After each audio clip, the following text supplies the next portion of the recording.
കുടുംബത്തിന്റെ ഭാരം ഇനി ഗിരിയും നോക്കണമെന്ന അച്ഛന്റെ ഉപദേശം കുടുംബകലഹത്തിന് കാരണമാകുന്നു. കഴിക്കാൻ വന്നിരുന്ന അപ്പൊ തുടങ്ങും ആലമ്പ് സംസാരം. ഗംഗമോളും ചാരുമോളും മുതിർന്നവരുടെ വിഷയങ്ങളിലെ പ്രധാന കഥാപാത്രങ്ങൾ. ഇങ്ങനെ ടാറ്റ കൊടുത്തിട്ട് ആര് കാണാനാ? വാ ഇങ്ങോട്ട്. രാജേന്ദ്രൻ കയ്യേറിയ ഭൂമി അളന്ന് തിട്ടപ്പെടുത്താൻ സീത തീരുമാനിച്ചപ്പോൾ ഒരു ശത്രു കൂടി അവൾക്കായി. തെണ്ടി എന്ന പേര് ചേരുന്നത് ആർക്കാണെന്ന്. വീട്ടിൽ ഗിരി നടത്തുന്ന ട്യൂഷൻ ക്ലാസ്സിലേക്ക് അപ്രതീക്ഷിതമായി ചാരുമോൾ കടന്നു വന്നു. തുടർന്ന് കാണുക. 58 ശരിയാണോ മാമ?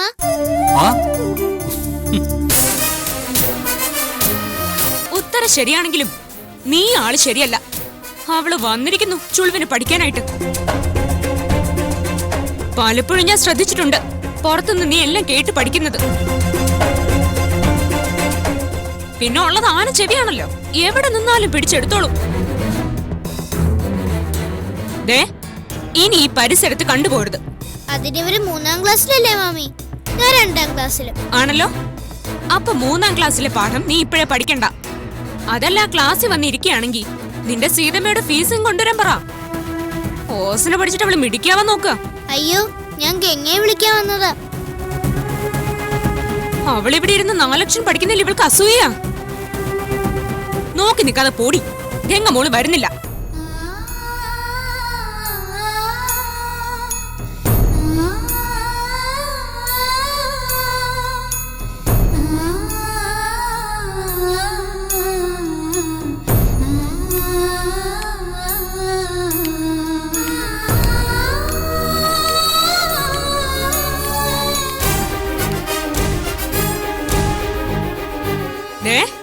അവൾക്കൊപ്പം എങ്ങാനും പോയാ നിന്റെ മേല് ഞാൻ നോവിക്കും.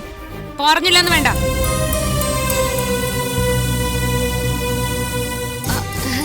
എന്നുവെച്ചാ നിങ്ങളാരും പേടിക്കണ്ട കേട്ടോ. നിങ്ങളെ ആരും ഒന്നും ചെയ്യില്ല. കുട്ടികൾ മിടുക്കരായിട്ട് സാറ് ചോദിച്ചതിന് ഉത്തരം പറഞ്ഞേ. 58. ആ കണ്ടോ, ഇവക്കറിയാം. പിന്നെ മിണ്ടാതിരുന്നേ ഉള്ളൂ. കണ്ണു കാണാൻ വയ്യെങ്കിൽ എന്താ, 4 എണ്ണത്തിന്റെ തലച്ചോറ.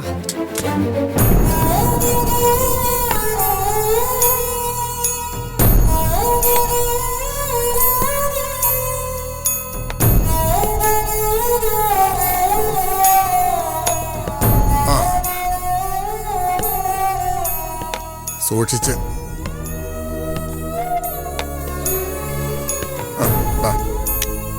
അയ്യോ,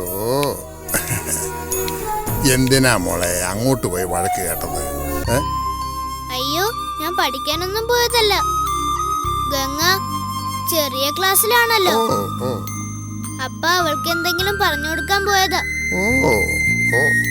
അവളുടെ അച്ഛൻ പഠിപ്പിക്കുന്നൊന്നും മനസ്സിലാവുന്നില്ലെന്ന് എന്നോട് പറഞ്ഞു. ഒരു വാദ്യാര്. മോള് അവനും കൂടെ ക്ലാസ് എടുക്കും മോളെ. മാമി കേക്കണ്ട. കേട്ടാ പിന്നെ ചെവി പൊത്തിയാ മതി. വീട് മാറണം മാറണം എന്നുള്ള പറച്ചില് മാത്രമേ ഉള്ളൂ. മാറ്റമൊന്നും ഈ ജന്മത്ത് നടക്കുമെന്ന് എനിക്ക് തോന്നുന്നില്ല. ആൾക്കാർ എന്തിനാ അപ്പൂസേ ഇങ്ങനെ പിശുകരാവുന്ന? പണം കൂട്ടി വെച്ചതുകൊണ്ട് എന്തെങ്കിലും പ്രയോജനമുണ്ടോ? അത് ഈ പിശുക്കന്മാർക്ക് പറഞ്ഞാ മനസ്സിലാവുകയല്ല മോളെ. പിശുക്ക് അവസാനം ഒരു ദിവസം അങ്ങ് ചത്തുപോവുകയും ചെയ്യും. പറഞ്ഞിട്ട് കാര്യമില്ല മോളെ. നമ്മളെ സീതമ്മയെ പോലെ ആളുകള് അധികമൊന്നും കാണുകയല്ല. അത് നേരാ. അതുകൊണ്ട് സീതമ്മ എനിക്ക് വേണ്ടി പൈസ ചെലവാക്കുമ്പോ എനിക്ക് സങ്കടം വരും. എന്നാലേ മോക്ക് വേണ്ടി എന്ത് ചെയ്യുന്നതും സീതമ്മയ്ക്ക് സന്തോഷ. അതെനിക്കറിയാം. അതുകൊണ്ട് എനിക്ക് സങ്കടം വരുന്നു.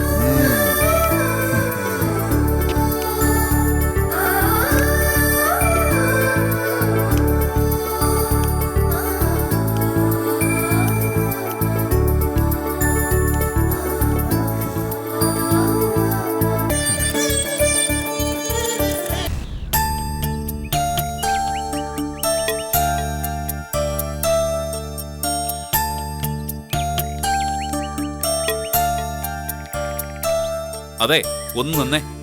പുതുതായി വന്ന വില്ലേജ് ഓഫീസർ 5 പൈസ കൈക്കൂലി വാങ്ങിക്കില്ലെന്ന് പറഞ്ഞു കേട്ടോണ്ടാ എന്റെ മോളെ സാറിന്റെ വീട്ടിലോട്ട് തന്നെ കണക്കിന്റെ ട്യൂഷന് വിട്ടത്. അവിടെ കൊണ്ടാക്കിയപ്പോ ഫീസ് എത്രയാന്ന് ചോദിച്ചില്ല. അത് തെറ്റായിപ്പോയെന്ന് ഇപ്പൊ മനസ്സിലായി. 4ാം ക്ലാസ്സിൽ പഠിക്കുന്ന കൊച്ചിന് മാസം 2000 രൂപ ഫീസ്, അത് 1 മണിക്കൂർ ക്ലാസ്സിന്. അറപ്പെന്ന് പറഞ്ഞാൽ തനി അറപ്പ് തന്നെ. അത്രയും രൂപയൊക്കെ അവൻ വാങ്ങുന്നുണ്ടെന്ന് എനിക്ക് അറിയില്ലായിരുന്നു. ഒരു കൂരക്കകത്ത് താമസം, പോരാത്തിന് സ്വന്തം ആങ്ങളെയും. എന്നിട്ടും വാദ്യാര് വാങ്ങിക്കുന്ന ഫീസ് എത്രയാന്ന് അറിയത്തില്ല എന്ന് പറഞ്ഞാൽ അത് ഇത്തിരി കഷ്ടമാണ്. ആങ്ങളെയാണെങ്കിലും ഞാൻ ഇത്തരം കാര്യങ്ങളൊന്നും ഇടപെടാറില്ല. അല്ല, സാറ് കൈക്കൂലി വാങ്ങില്ല എന്ന് പരക്കെ സംസാരമുള്ളതായി പറഞ്ഞല്ലോ. അതും വെറുതെ പറഞ്ഞു വരുത്തിയ കഥയാണോ? അതോ കാര്യത്തോടടുക്കുമ്പോ കെട്ടുകണക്കിന് കാശുമായിട്ട് വരേണ്ടി വരുമോ? ഞാൻ സത്യസന്ധ്യയായ ഉദ്യോഗസ്ഥയാണെന്ന് നെറ്റിയിൽ എഴുതി ഒട്ടിച്ചോണ്ട് നടക്കാറില്ല. പിന്നെ ഞാൻ എന്തെങ്കിലും കൈനീട്ടി വാങ്ങിയെന്നും പറഞ്ഞ് ആരെങ്കിലും ആരോപണവുമായി വന്ന അവരെ എന്റെ മുമ്പിലേക്ക് കൊണ്ടുപോവാ. അവിടെ ഞാൻ തെറ്റുകാരിയാണെങ്കിൽ ഈ രീതിയിൽ നിങ്ങൾക്ക് എന്നോട് സംസാരിക്കാം. അല്ലാതെ എന്റെ ആങ്ങള അമിത ഫീസ് ഈടാക്കിയെന്നും പറഞ്ഞ് എന്നെ പ്രതിക്കൂട്ടിലാക്കണ്ട. കുറച്ച് കഴിയുമ്പോ അറിയാം ആദ്യത്തെ മൂച്ചൊക്കെ എവിടെ പോയെന്ന്.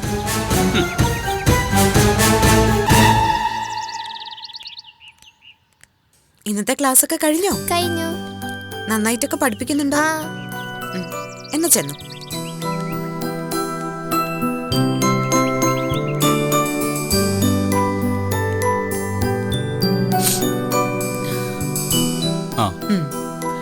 കുട്ടികൾക്ക് ബുദ്ധിമുട്ടുള്ള വിഷയം കണക്കാം. അതുകൊണ്ടാ താമസം മാറി വന്നപ്പോ തന്നെ 6-7 കുട്ടികൾ നിന്റെ അടുത്ത് ട്യൂഷന് വന്നത്. ഈ തുടക്കത്തിൽ തന്നെ 1000-2000 ഒക്കെ ഫീസ് വാങ്ങണോടാ. അയ്യോ, ഫീസ് ഇല്ലാതെ ട്യൂഷൻ എടുക്കാനേ എന്റെ അച്ഛൻ ഈ നാട്ടിലെ രാജാവൊന്നുമല്ല. പിന്നെ ഇഷ്ടം പോലെ സമ്പാദിച്ചിട്ടിട്ടുമില്ല. ഫീസ് വാങ്ങണം എന്നുവെച്ച് അതിനൊരു പരിധിയില്ലേ? എന്റെ വ്യക്തിപരമായ കാര്യങ്ങളിൽ ചേച്ചി ഇടപെടണ്ട. ഞാൻ ഇടപെടില്ലായിരുന്നു. പക്ഷെ വഴിയിൽ തടഞ്ഞു നിർത്തി ഒരു കുട്ടിയുടെ അച്ഛൻ എന്നോട് പരാതി പറഞ്ഞു. അത് കേട്ടപ്പോ എനിക്ക് ഇത്തിരി വിഷമം തോന്നി. ഞങ്ങൾക്കില്ലാത്ത വിഷമം ഇക്കാര്യത്തിൽ ചേച്ചിക്ക് വേണോ? ആ പിന്നെ ചേച്ചിക്ക് അത്രയ്ക്ക് ദണ്ണമാണെങ്കിൽ മാസാമാസം കിട്ടുന്ന ശമ്പളത്തിൽ നിന്ന് എനിക്കൊരു വിഹിതം താ. എങ്കിൽ ഞാൻ അവരെയൊക്കെ ഫ്രീ ആയിട്ട് പഠിപ്പിച്ചോളാം. ഓ, ഇത് കേട്ടാ തോന്നും നീ ഇവിടെ ഏതാണ്ട് മലമറിക്കുകയാണെന്ന്. വീട്ടു ചെലവിന്റെ കാര്യം പോട്ടെ, അമ്മയ്ക്ക് കുഴമ്പ് വാങ്ങാൻ പോലും കാലെണ നീ തരില്ലല്ലോ. ഞങ്ങളെ കൊണ്ട് ഇത്രയൊക്കെ പറ്റൂ. നാട്ടിലൊരു വലിയ വീടും പറമ്പൊക്കെ ഉണ്ടല്ലോ ഗിരിയന്റെ അച്ഛന്റെ പേരില്. അതാ കണ്ണു കാണാത്തവൾക്ക് എഴുതി കൊടുക്കണോന്നാ അച്ഛൻ പറയുന്നേ. ഞങ്ങൾക്കൊരു പെൺകൊച്ച, അതിനെ കെട്ടിച്ചു വിടാനും ഒരുപാട് കാശ് വേണം. അതിനു മുമ്പ് സ്വന്തമായിട്ട് ഞങ്ങൾക്കും വേണം ഒരു വീട്. അതിനിപ്പോഴേ ശ്രമിച്ചല്ലേ പറ്റൂ. നല്ലൊരു അസുഖം വന്നാ അവിടെ തീരും ഈ പ്രതീക്ഷകളും ആഗ്രഹങ്ങളും ഒക്കെ. ആ, എങ്കി പിന്നെ കുത്തിയിരുന്ന് അതിനു വേണ്ടി പ്രാർത്ഥിക്കും.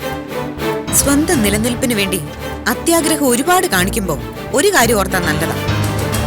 ഇന്ന് എന്നോട് പരാതി പറഞ്ഞ ആള് പല രക്ഷിതാക്കളോടും ഇത് തന്നെ പറയും. അതുകൊണ്ട് തന്നെ അവരാരും അവരുടെ കുട്ടികളെ ഇങ്ങോട്ട് വിടില്ല. നല്ല ക്ലാസ്, മിതമായ ഫീസ്, അങ്ങനെയുള്ള അധ്യാപകരെ തേടി പിടിച്ച് മാതാപിതാക്കൾ എത്തും. പ്രത്യേകിച്ച് കണക്കധ്യാപകരെ. അങ്ങനെയുള്ളവർക്ക് മാസ ശമ്പളത്തിന്റെ ഇരട്ടി ട്യൂഷൻ ഫീസായിട്ട് കിട്ടും. ബുദ്ധിയുള്ളവരെ സാവകാശമേ തുടങ്ങും. നിന്നെ പോലെ തിടുക്കം കാണിക്കില്ല. ആയിക്കോട്ടെ. നമുക്ക് 10 കാശ് ഉണ്ടാവുന്നതിന്റെ അസൂയ. അവരങ്ങനെയൊക്കെ പറയും എന്ന് വെച്ച് ഫീസ് കുറയ്ക്കാനൊന്നും നിൽക്കണ്ട. കാശുള്ള ആൾക്കാരുടെ മക്കൾ മാത്രം ഇവിടെ ട്യൂഷന് വന്നാൽ മതി.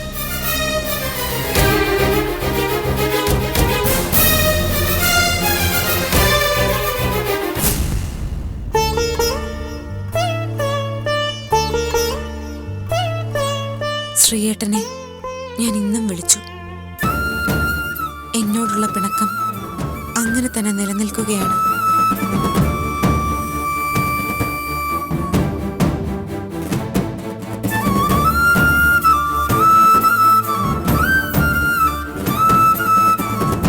മൊബൈൽ അറ്റൻഡ് ചെയ്യുന്നില്ല.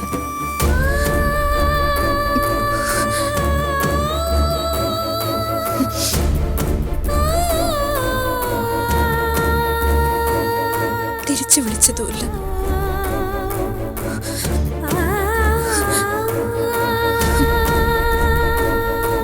എങ്കിലും ഒരു ദിനചര്യ പോലെ ഞാൻ ഈ വിളി തുടരും. ശ്രീയേട്ടൻ മൊബൈൽ അറ്റൻഡ് ചെയ്യുന്നത് വരെ.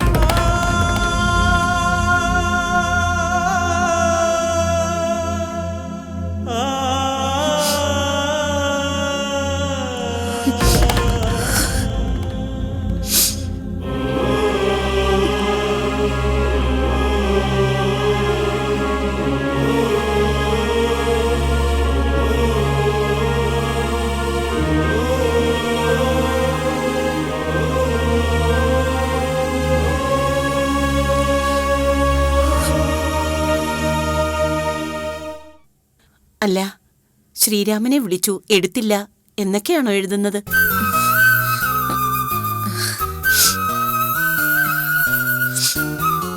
അല്ല, കുറെ കാലമായി അത് തന്നെയാണല്ലോ ഡയറിയിൽ എഴുതിക്കൊണ്ടിരിക്കുന്നേ. എല്ലാരും പറയും പോലെ രാമൻ ഇപ്പൊ കല്യാണമൊക്കെ കഴിച്ച് കുട്ടികളും കുടുംബവും ഒക്കെയായി കഴിയുന്നുണ്ടാവും.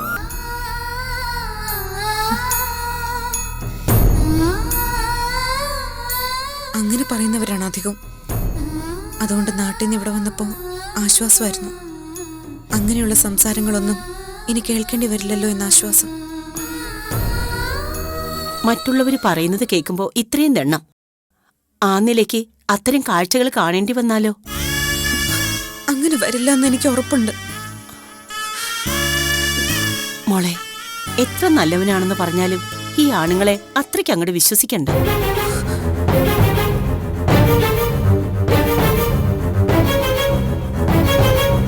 അവര് കുറച്ചാകുമ്പോ മടുക്കും, പിന്നെ മാറും. നല്ലൊരു ബന്ധം ഒത്തുവന്നാ അതാണ് നല്ലതെന്ന് ചിന്തിക്കും. ശ്രീയേട്ടനെ അമ്മ ആ ഗണത്തിൽപ്പെടുത്താൻ പറ്റില്ല. അങ്ങനെ ചിന്തിച്ച് കാലം കഴിക്കുന്ന മോള് എന്നെങ്കിലും ഒരിക്കൽ രാമനെ മറ്റൊരു പെൺകുട്ടിക്കൊപ്പം കണ്ടാൽ വീണ്ടും നീ അവനു വേണ്ടി കാത്തിരിക്കോ?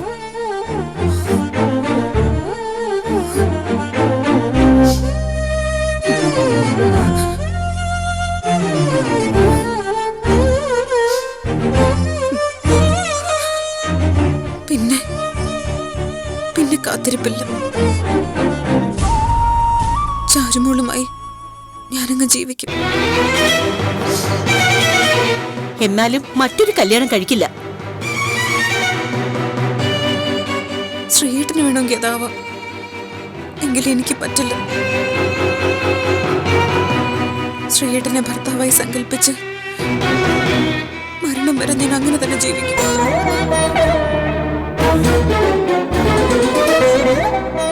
ശ്രീയേട്ടന്റെ മനസ്സിൽ നിന്ന് എന്നെ മാറ്റിക്കളയാം, പക്ഷെ എനിക്കത് പറ്റില്ല.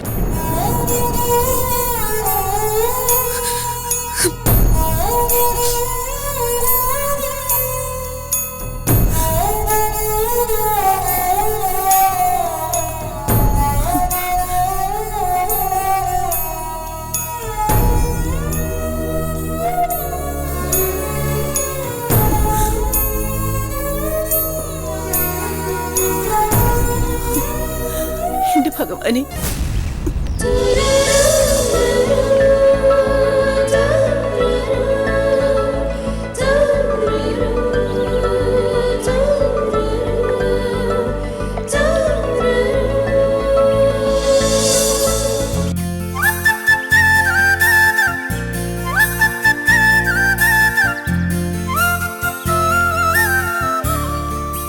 മോളെ,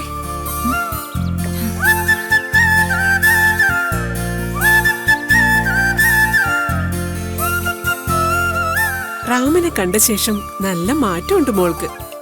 ഏതു നേരം ഒരേ ചിന്തയാ. ആണുങ്ങളോട് പൊതുവെ താല്പര്യമില്ലാതിരുന്ന മോളുടെ മൈൻഡ് മാറിയത് തന്നെ ഭാഗ്യം. ആരെ ഇഷ്ടപ്പെട്ടു പോകും? അങ്ങനെ ഒരു വ്യക്തിത്വ റാമിന്റേത്.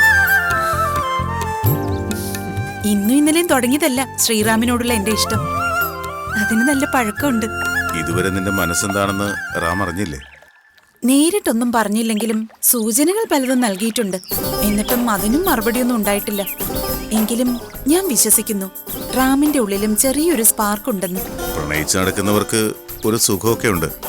എന്നാ പറയേണ്ട കാര്യങ്ങൾ സമയത്ത് തന്നെ അറിയിക്കേണ്ട ആളെ അറിയിക്കണം. ഞങ്ങൾക്ക് ആഗ്രഹമുണ്ട് നിന്റെ കഴുത്തിലൊരു താലി, പിന്നെ കുഞ്ഞ്, അതൊക്കെ. ഞങ്ങള് പ്രപ്പോസലുമായിട്ട് ചെല്ലട്ടെ? അയ്യോ വേണ്ട. റാം എന്നെങ്കിലും ഒരു ദിവസം ഒന്നിക്കാന്ന് പറയുകയാണെങ്കിൽ പിന്നെ താമസിക്കില്ല. അമ്മയ്ക്കും ഡാഡിക്കും മകളുടെ വിവാഹത്തിനായി ഒരുങ്ങാം. ഇനി ഏതായാലും നീ ഇംഗ്ലണ്ടിലേക്കില്ലല്ലോ? ഇല്ല, ഇവിടുത്തെ ബിസിനസ് ഡെവലപ്പ് ചെയ്യാനാ എന്റെ തീരുമാനം. എങ്കിൽ പിന്നെ അതിൽ റാമിനെ കൂടി ഒരു പാർട്ട്ണറാക്കിക്കൂടെ?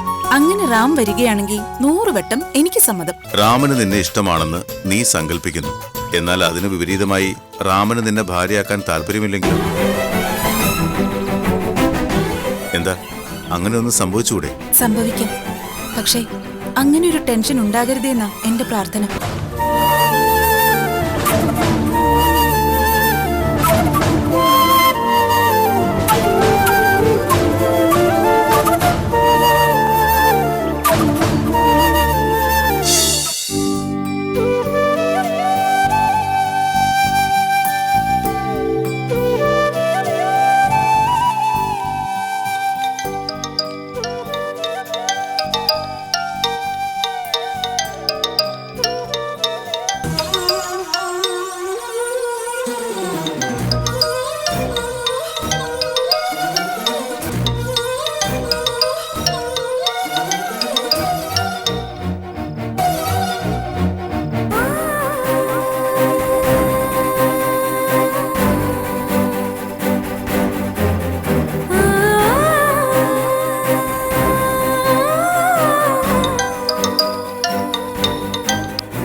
പിണങ്ങണോ എന്നോട്?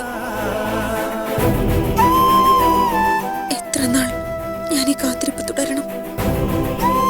മരണം വരെയെങ്കിൽ അതുവരെ ഞാൻ തയ്യാറാം.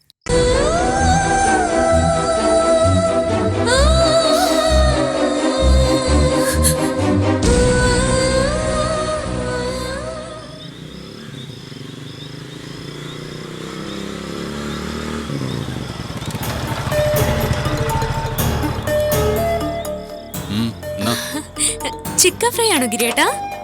നീ ആജ്ഞാപിച്ചതല്ലേ, പിന്നെ വാങ്ങാതിരിക്കാൻ പറ്റൂ?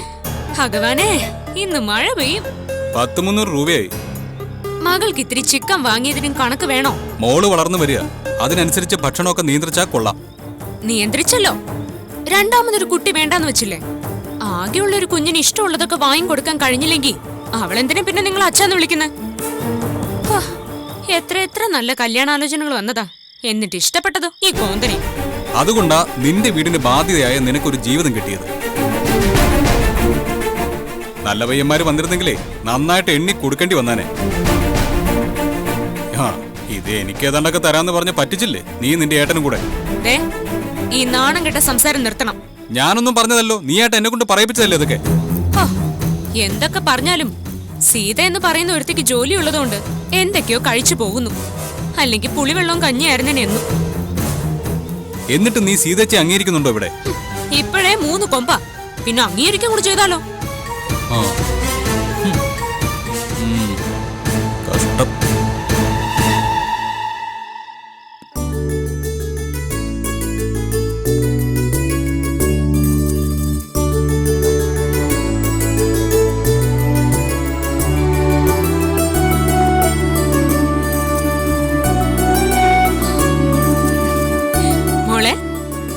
ചൂടൊക്കെ ഇന്നത്തോടെ മാറും. ഇന്ന് തകർത്ത് മഴയും പെയ്യും.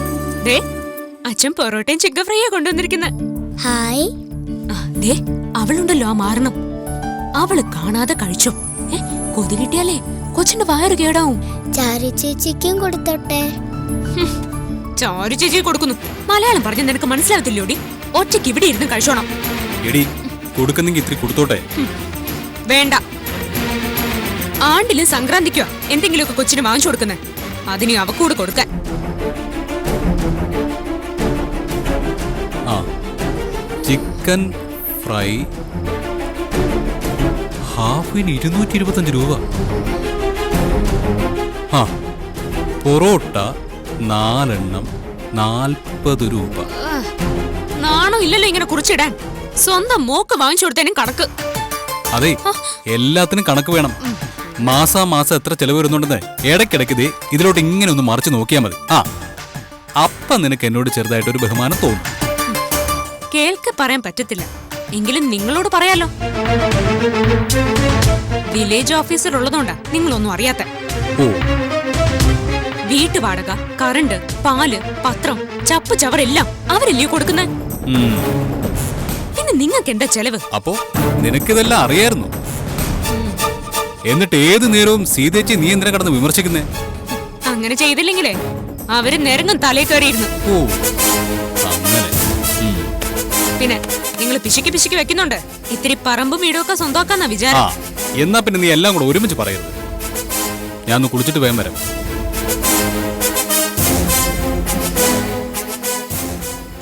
എന്റെ മക്കൾ ഇരുന്ന് കഴിച്ചോട്ടോ.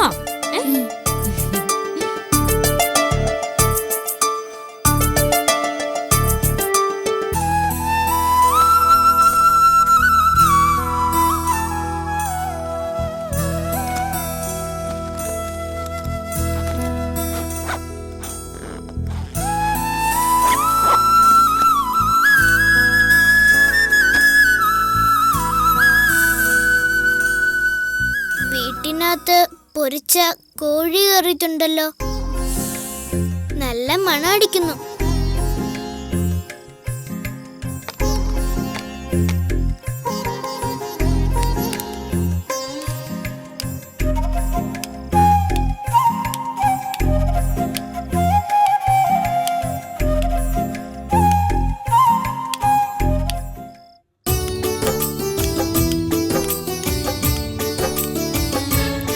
ഇവിടെ നിന്നാണല്ലോ മണം വരുന്നത്. ഗംഗമോളാണോ ചിക്കൻ കഴിക്കുന്നത്? അതെ ചേച്ചി, കാണാതെ കഴിക്കാനാ അമ്മ പറഞ്ഞേ. പൊറോട്ടയും ചിക്കനാണോ കഴിക്കുന്നത്? അതെ അമ്മ കാണാതെ ചേച്ചിയും കഴിച്ചോ? അയ്യോ എനിക്ക് വേണ്ട. പൊറോട്ട നമ്മൾ കഴിക്കാൻ പാടില്ല. പിന്നെ ചിക്കൻ ഫ്രൈ ഉണ്ടല്ലോ, അത് ബ്രോയിലർ കോഴിയുടെ, അതും വിഷമാ. ആണോ? സീതമ്മ പറയുന്ന കേട്ടിട്ടില്ലേ മോള്? ബ്രോയിലർ കോഴി കഴിക്കരുതെന്ന്. അയ്യോ എന്നാ എനിക്ക് വേണ്ട. എന്നാ ബാ കൊണ്ടുപോയി കളയാം. അമ്മ കണ്ടാ കൊല്ലും. കാണാതെ പോവാം വാ.